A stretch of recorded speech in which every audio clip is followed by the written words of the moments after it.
आज हम छठा भाव ले रहे हैं। इससे संबंधित कुछ विचार जो हैं वो ध्यान में लाने की कोशिश कर रहे हैं। प्रमुख जो विषय इससे लिए जाते हैं वो हैं ऋण, अस्त्र शस्त्र, घाव, रोग, शत्रु जो आपके खुले शत्रु होते हैं, द्वेष, ईर्ष्या, दुश्मन, वैरी, पाप और दुष्कृत्य, भय और परपीलन और खतरा। छठा भाव जो है वो रोगों का घर कहा गया है। यह भाव विभिन्न बीमारियों तथा रोगों के बारे में हमें बतलाता है कि बीमारी किस प्रकार की होगी। यह भाव हमें यह बतलाता है कि बीमारी किस प्रकार की होगी, यह लंबी चलेगी या कुछ समय बाद समाप्त हो जाएगी। छठा भाव रोग से जुड़ा है, तो 12वां भाव जो है वो अस्पताल में भर्ती होने से तथा एकादश भाव जो 12वें भाव का 12वां भाव है अस्पताल से छुट्टी दिलाता है। यह भाव उन लोगों के लिए महत्वपूर्ण है जो रोगी की देखभाल तथा सेवा करते हैं। यह भोजन तथा खान-पान की आदतों से भी जुड़ा है, क्योंकि अधिकतर बीमारियां हमारे खान-पान और अपनी तरफ की लापरवाही बरतने के कारण ही होती हैं। बुध यदि छठे भाव में बैठता है तो व्यक्ति को विभिन्न प्रकार के भोजन अच्छे लगते हैं, नए और परिवर्तित भोजन प्रिय होते हैं। यदि शनि यहाँ पर बैठे तो व्यक्ति या तो खुद स्वयं ही नहीं खाता या फिर उसे मिलता ही नहीं है, अर्थात वो कुपोषण का शिकार बनता है। मंगल यदि यहाँ स्थित हो तो जातक अधिक खाता है। गुरु यदि छठे भाव में हो तो जातक का स्वास्थ्य तो अच्छा रहता है, किंतु वो अपनी पसंद की चीज़ें अधिक मात्रा में खाकर अपने स्वास्थ्य को बिगाड़ता है। चंद्रमा यदि यहाँ स्थित होता है तो जातक खाने पीने के मामले में मनमौजी या मूडी होता है, कभी खूब खा लिया कभी नहीं खाया। उसे तरल पदार्थ विशेष रूप से प्रिय होते हैं और नशीले पदार्थ यदि वो जल राशि में हो और मंगल के साथ किसी भी तरह का उसका संबंध बने।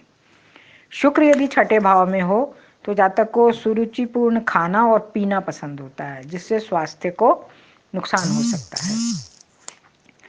रोग के विषय में भविष्यवाणी करते समय सभी अन्य पहलुओं पर भी विचार करना चाहिए। जातक का स्वास्थ्य तभी बिगड़ता है जब उसके छठे भाव में बैठे ग्रहों की या इनके नक्षत्रों में बैठे ग्रहों की या इनसे जुड़े ग्रहों की या इन्हें देखे जाने वाले ग्रहों की दशा और अंतर्दशा चले, और साथ ही ये लग्न से किसी भी रूप में, लग्न या लग्नेश से किसी भी रूप में जुड़े, है ना, या फिर छठे भाव के या फिर छठे भाव के स्वामी या उनसे संपर्क में आए ग्रहों की दशा अंतर्दशा चले। सामान्यतया यह कहा जाता है कि यदि पाप ग्रह जिस भी भाव में बैठते हैं शरीर का वह भाग रोगग्रस्त हो जाता है। विशेष रूप से यदि वह छठा भाव हो तो उसके दुष्परिणाम अधिक होते हैं। छठे भाव से जातक का साधारण कामकाज, नौकरी चाकरी, उसकी मेहनत, उसकी थकान आदि सभी बातें देखी जाती हैं। यह भाव जातक के नीचे काम करने वाले लोग, उसके सहकर्मी और नौकरों चाकरों के बारे में भी बतलाता है। यह भाव उसके मालिक के बारे में बतलाता है कि जातक दूसरों से काम करवाएगा या उसके नीचे काम करेगा। उनके नीचे काम करने वाले कर्मचारियों की ईमानदारी की स्थिति भी इसी भाव से देखी जाती है। यदि छठे भाव में शुभ और कारक ग्रह होते हैं तो व्यक्ति को अपने सेवकों से लाभ होता है। यदि अकारक और पाप ग्रह स्थित हों तो जातक को कर्मचारियों द्वारा हानि उठानी पड़ती है और उन पर भारी रकम खर्च करनी पड़ती है। 7वां भाव जो है उस जातक के बारे में बतलाता है जिससे जातक किसी भी प्रकार के कार्य के संबंध में संपर्क में आता है, या फिर वो बैंक कर्मचारी होता है जिससे वो लेन देन करता है। यदि जातक ऋण लेता है तो 7वां भाव बैंकर है या कोई अन्य व्यक्ति है या ऋणदाता है। छठा भाव जो है वो ऋणदाता का या बैंकर का द्वादश भाव है और उसकी वित्तीय स्थिति में कमी दर्शाता है और आपको ऋण मिलता है, इसीलिए इसे ऋण लेने का भाव कहा गया है। यदि छठे भाव में कारक ग्रह स्थित हों तथा वे कारक ग्रह लाभदायक ग्रहों से या भाव से जुड़े हों तो किसी इसको ऋण लेने में, कर्जा लेने में लाभ होता है। यह भाव जातक के पालतू पशु पक्षी और पशुपालन से भी जुड़ा है। घरेलू पशु पक्षी चाहे वे घर में रहें या खेत या खलिहान में, इसी भाव से देखे जाते हैं। जातक की शत्रुता, उसकी स्वास्थ्य की आदतें, वस्त्र, मल निष्कासन की स्वस्थ परंपराएं, खाने पीने की आदतें, झाड़ियाँ और षट रस जिसको बोलते हैं, इसी भाव से देखे जाते हैं।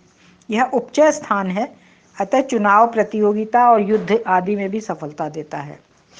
इसके अतिरिक्त कुछ लोगों का विचार है कि यह भाव असाधारण जादू, ऊपरी हवा, आत्मा, भूत प्रेत आदि से भी जुड़ा है, जो जातक को चिंता और क्रोध दिलाते हैं।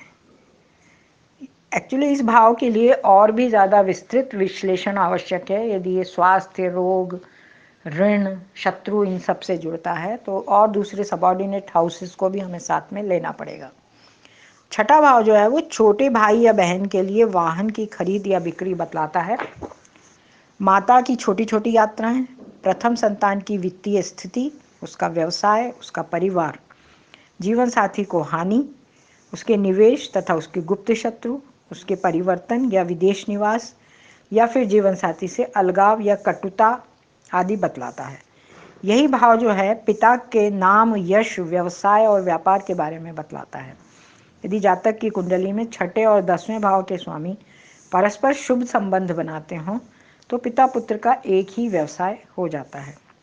यह भाव जातक के बड़े भाई या बहन या घनिष्ठ मित्रों के लिए खतरे और चिंता और पराभव और परेशानियां आदि बतलाता है। यदि छठा भाव शुभ और कारक ग्रहों से जुड़ा न हो तो जातक को वित्तीय सहायता नहीं मिल पाती, चाहे वह बैंक से हो या किसी अन्य से।